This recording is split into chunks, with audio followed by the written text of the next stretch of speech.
O sonho de morar nos Estados Unidos sempre fez e continua fazendo a cabeça de muitas pessoas. Mas será que existe um motivo específico para isso? A história dos Estados Unidos é esta. Inclusive está escrito até lá, por baixo da Estátua da Liberdade. Me deem os migrantes, os pobres, os rejeitados do mundo inteiro, que eu receberei, etc. E a ideia é aquela do American Dream, né? Você pode ir para lá e, tendencialmente, mesmo sendo ninguém, você pode virar alguém. De acordo com especialistas, no Brasil é difícil achar alguém que não tenha desejado conhecer a terra do Tio Sam, nem que seja a passeio. Eu entendo que o brasileiro, de modo geral, ele sempre valoriza a cultura externa como melhor que a nossa, né? Então, ele sempre entende que lá nos Estados Unidos tudo é mais fácil, porque ele vê, né, sempre esses comentários de que tudo lá é mais fácil, mas, na verdade, os desafios, eles estão dentro de nós, eles não estão fora de nós, né? Com apenas 15 anos, Lucas sonha em morar nos Estados Unidos e essa vontade cresce a cada dia. O estudante diz que viver na América é um anseio que surgiu ainda na sua infância. Eu sempre tive vontade de ir para os Estados Unidos por muita influência de filmes e canais no YouTube que eu assistia. Desde muito cedo, eu comecei a acompanhar esses canais no YouTube que mostravam o cotidiano nos Estados Unidos. E meu primeiro plano é passar em alguma universidade lá e poder fazer faculdade lá. Aí eu vi que tem como você ter uma bolsa atlética, e com essa bolsa atlética você participa de jogos e campeonatos e mora em um apartamento que a faculdade mesmo disponibiliza para você morar lá. Mas o Lucas precisa ficar atento porque nem sempre o sonho de morar fora do Brasil sai como planejado. Foi o que aconteceu com o Helder. Em agosto de 2018, o funcionário público decidiu, junto com a esposa e o filho ainda bebê, a embarcar rumo aos Estados Unidos. Mesmo com tudo bem organizado, a história não terminou como eles gostariam. Eu tirei licença do meu serviço, eu sou concursado público aqui, tirei a licença de 1 ano para a gente ir lá conhecer, saber como que funciona, aprender o inglês, a gente tinha esse foco. E a gente achava que ia ser muito fácil. Realmente de fácil não foi nada. É bem difícil você chegar lá sem ter. Eu fui sem conhecer muitas pessoas, né? Eu tinha um conhecido lá e que não ajudou muito. Quase atrapalhou um pouco, na verdade. Sem familiares e amigos verdadeiros por perto, Helder passou maus bocados por lá. Com vistos de turista, ele e a esposa apenas conseguiram trabalhar em subempregos, algo comum para os brasileiros que decidem iniciar do zero uma nova ida para o exterior. A primeira coisa, o primeiro choque é que você precisa de um investimento inicial muito mais alto do que a gente acha. A gente acha que todo mundo apregou que você vai chegar lá, achar serviço rápido, é fácil, é simples. E não é tão simples assim. Quando você chega lá, você tem que ter um contato com outros brasileiros, não tem jeito de você ter um pensamento de que você vai direto tratar só com americanos, que não é assim. Para você ter seus primeiros serviços, você precisa de outros brasileiros. E aí tem muita gente ruim lá também, assim, que vai te contratar e não vai te pagar o valor combinado.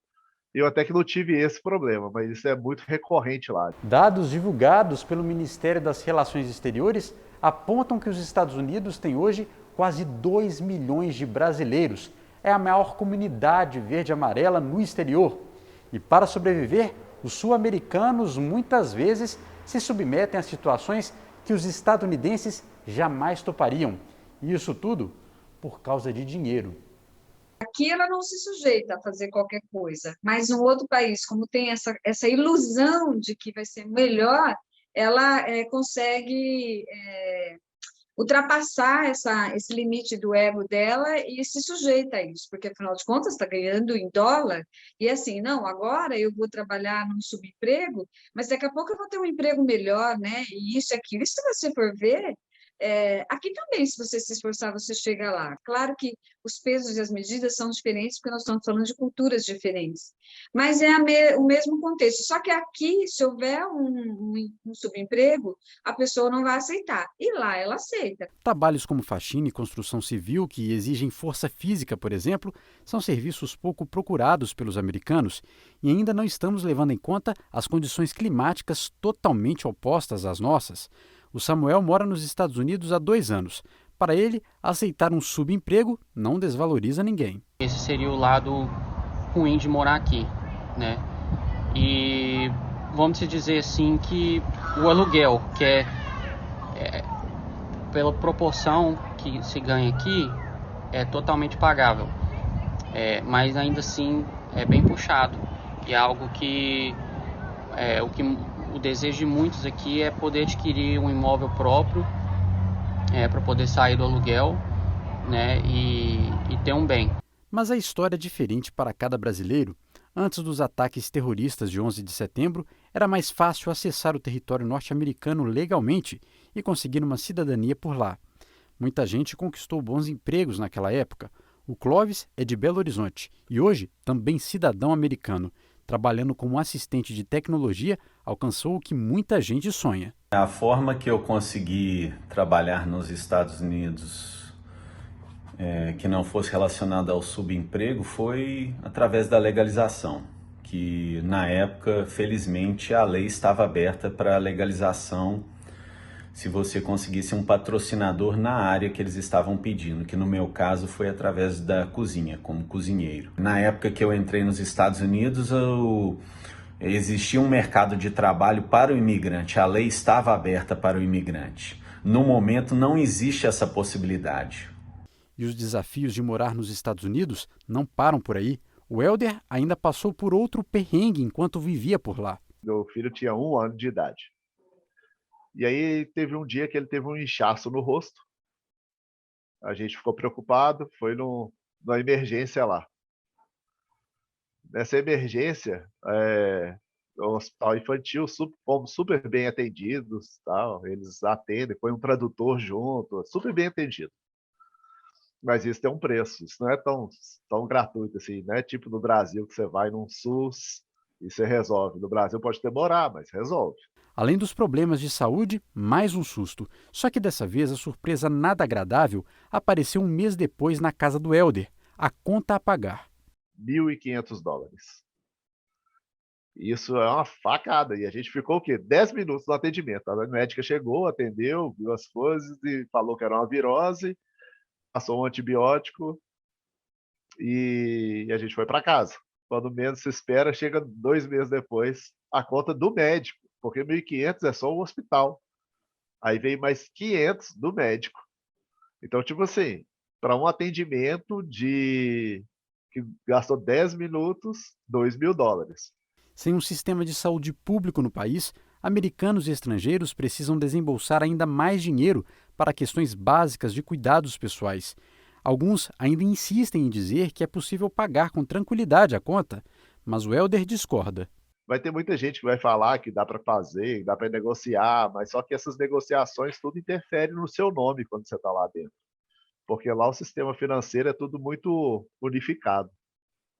Então, se você não paga o hospital, por exemplo, a sua pontuação para outros crediários vai cair, entendeu?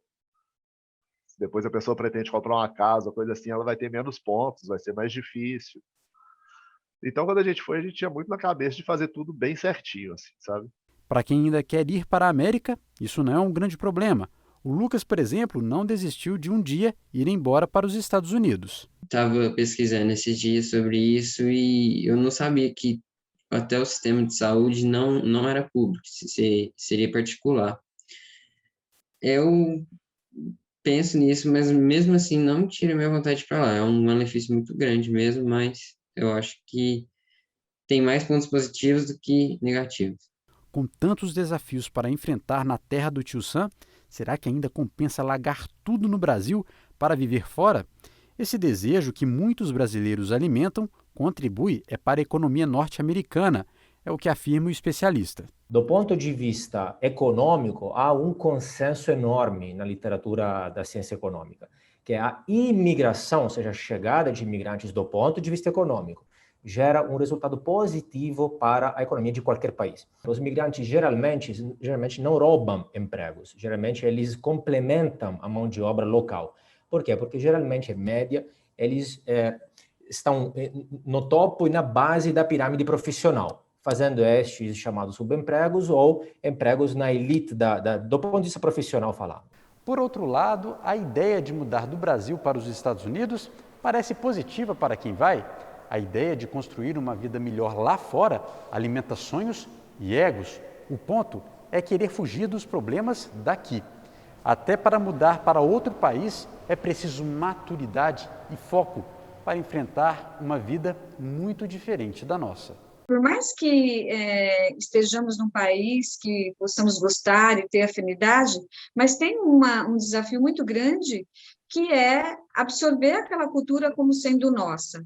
E muitas pessoas não suportam isso, né? E sem contar a solidão de estar longe dos amigos, dos familiares, e acabam realmente se decepcionando e voltando. O Lucas ainda não pensa nessas pequenas questões, mas acredita que poderá viver nos Estados Unidos experiências que irão contribuir para o seu crescimento pessoal e profissional. Já refleti muito sobre isso, como, por exemplo, ficar longe da minha família, eu acho que é o principal ali. Ficar longe de onde que eu cresci, né, e moro até hoje, eu acho que é o principal malefício que tem.